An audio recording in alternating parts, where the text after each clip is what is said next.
In another world, and another time, there once stood a crystal, the crystal of truth.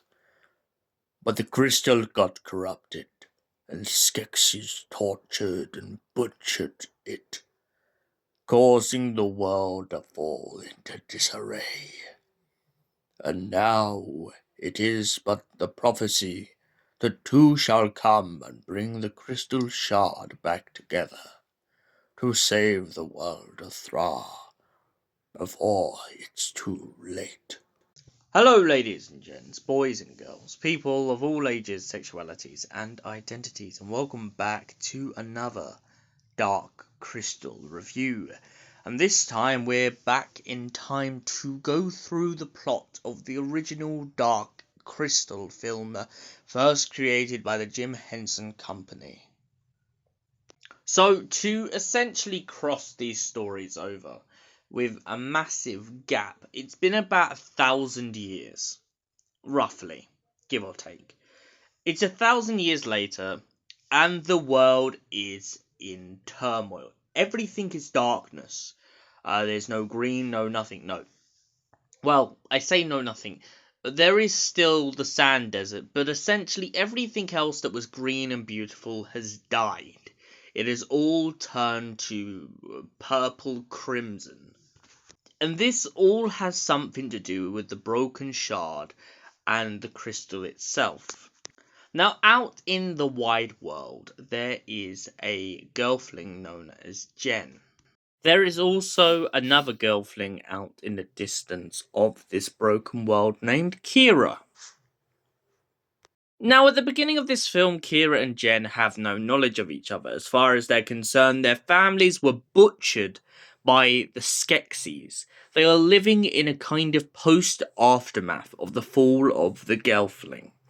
They're on this destroyed world, and all that seems to have remained is the Podlings, the Skeksis, the Mystics, and Aughra. One day at the death of Jen's master, who is one of the Mystics, Jen is told that they must go in search of Aughra in order to collect and find the Crystal of Truth. Aughra then sends them off on an even more dangerous kind of journey out into the world to search for the Crystal of Truth, to unite the pieces together to do the Great Conjunction justice. The Great Conjunction comes together, the Skeksis and the Mystics will be whole again. Meanwhile, elsewhere, the old Emperor and the Chamberlain and all of the other Skeksis are fighting over who should take over from the dying Emperor. Chamberlain tries to jump in, however, opposed by his fellow Skeksis, the Chamberlain finds himself in a position of a lack of power. In this story, it's quite clear that the Skeksis are still dying on their last legs of life. They know that their only way of surviving is to find some other source of sustenance. After they soon discover that Gelfling are still alive, they know that their only chance left is to drain the pair of them and use their essence. Whilst out in the wastelands, Jen and Kira come across a bunch of carvings. Carvings that seem to indicate the prehistoric kind of Gelfling before the never-ending darkening that seems to have ravaged the land and turned it to nothing but cinder and dust.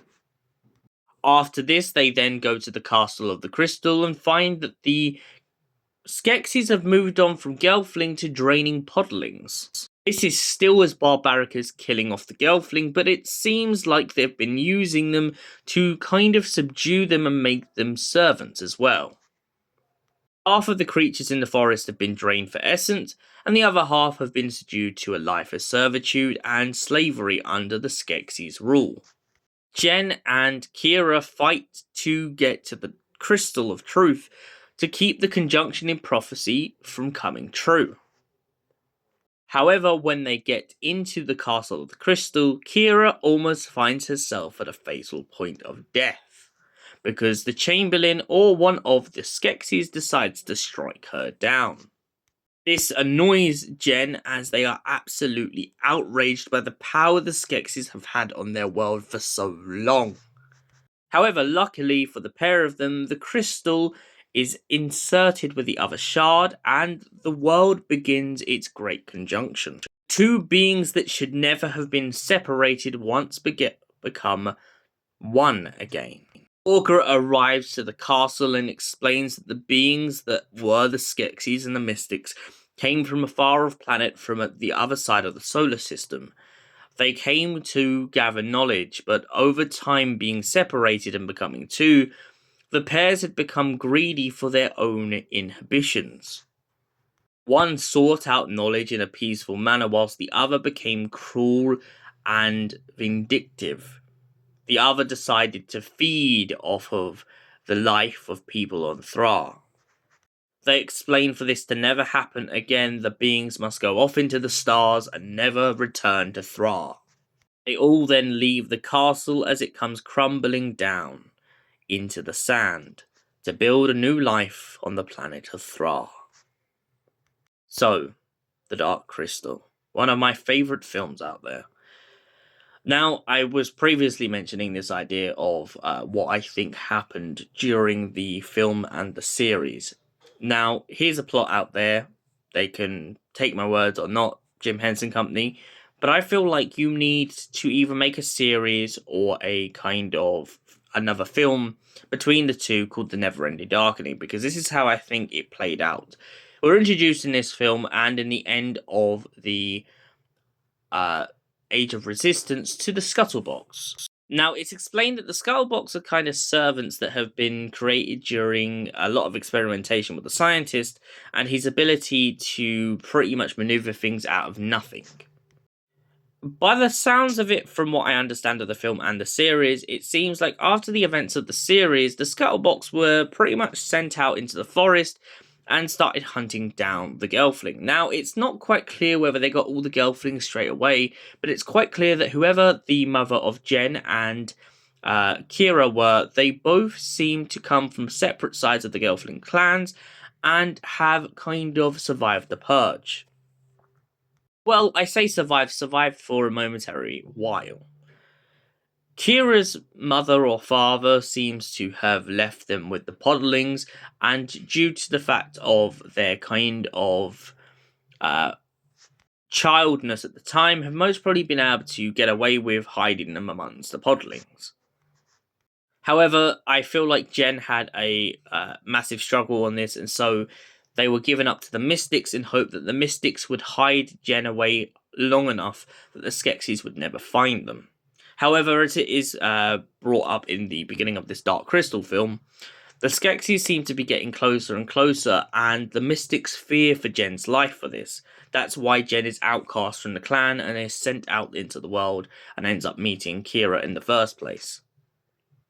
The two seem to have lived very separate lives and over the year grown to understand the land. And that's essentially just my rough idea of how I think this kind of connects. But let's get into this film in general. The Dark Crystal. What did I think? I love it, I love it, I love it. That's all I can say. And for that reason, I give it a 10 out of 10. Thank you for watching, and we'll see you in the next film review. Until then, goodbye, stay beautiful, you beautiful people.